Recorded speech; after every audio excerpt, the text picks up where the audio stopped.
दोस्तों, आज की कहानी है। सासू माँ आज खाने में आलू के पराठे बनाए हैं। दोस्तों, कहानी शुरू करने से पहले अगर आपने हमारे चैनल को सब्सक्राइब नहीं किया है तो सब्सक्राइब कर लीजिए ताकि आपके पास पहुँचे हर नया वीडियो। रमा जी जीवन के 7 दशक पूरे कर चुकी हैं। नियमित और संयमित दिनचर्या के चलते शव को स्वस्थ रखने का भरसक प्रयास करती हैं। फिर भी उम्र के हिसाब से अब शरीर ढलने लगा है। पहले जैसी बात नहीं रही। खास तौर से पाचन शक्ति जरा भी कुछ गरिष्ठ या मसालेदार खा लेती हैं तो हाजमा खराब हो जाता है। गैस बदहजमी परेशान करके रख देते हैं। फिर शुरू होता है सिलसिला तरह तरह के घरेलू नुस्खों का। कभी हींग अजवाइन वाला सूरन तो कभी सौंफ। इससे भी बात नहीं बनती तो इनो दवाइयाँ। रमा जी की परेशानी से सारा घर परेशान हो जाता है। रमा जी हमेशा से ही खाने पीने की बेहद शौकीन रही हैं। अपने स्वास्थ्य के मद्देनजर अब वह हल्का और सुपाच्य भोजन करना ही उचित समझती हैं। लेकिन फिर भी कभी तो मन कर ही आता है ना कुछ मसालेदार खाने का। पिछले महीने की ही तो बात है। बेटे रमन का जन्मदिन था और बहू रोहिणी ने बहुत मन से छोले भटूरे बनाए। रमा जी ने पेट भर छोले भटूरे खाए। उनकी स्वाद इंद्रियां अभी आस्वादन कर ही रही थी कि छोलों ने आंतों के साथ लड़ना शुरू कर दिया। बेचारी बूढ़ी आते कब तक मुकाबला करती।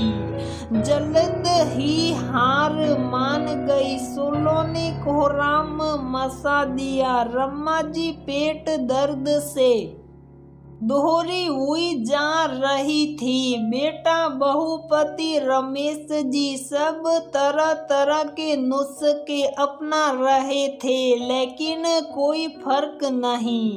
पास खड़ा नन्हा वासु भी दादी की बिगड़ती तबीयत को देख सहम रहा था। स्थिति नियंत्रण से बाहर होने लगी तो रमन माँ को ले डॉक्टर के यहाँ भागा। डॉक्टर ने इंजेक्शन दिया। तब जाकर रमा जी को थोड़ा सा आराम मिला। घर लौट बिस्तर पर लेटी ही थी कि रमेश जी गुस्से से बलबला उठे। जरूरत क्या है ये सब खाने की? जिभ पर काबू नहीं रख सकती हो क्या? खबरदार रोहिणी, आज के बाद रमा को कुछ भी गरिष्ठ और मसालेदार खाने को दिया तो गुस्से से चिल्लाते रमेश जी परवाह के आंसू पूछते कमरे से बाहर चले गए। उस वक्त रमा जी को बहुत दुख हुआ कि उनके कारण उनका पूरा परिवार परेशान हो रहा है। बस वादा कर लिया खुद से, शायद जो हो जाए कोई ऐसी वैसी चीज नहीं खाऊंगी। कुकर की सीटी से रमा जी की तंद्रा टूटी, घड़ी की तरफ देखा। सुबह के 8 बज रहे थे। हाथ में पकड़ा चाय का प्याला मेज पर रखा ही था कि रसोई से आती आवाजों ने फिर से अपने पास में बांधने का प्रयास शुरू कर दिया। आज वासु ने सुबह उठते ही फरमाइश कर दी थी, मम्मा आज आलू के पराठे बना दो ना। आलू के पराठे, रम्मा जी की बचपन से ही आलू के पराठे में जान बसती थी। मन को मसलने से रोकती रम्मा जी अपने कमरे में जा बैठी, जैसे कोई तपस्वी अपनी साधना भंग होने डर रहा हो। जानती थी बहू उनके लिए नाश्ते में ओट्स बनाएगी, कहाँ आलू के पराठे और कहाँ ओट्स।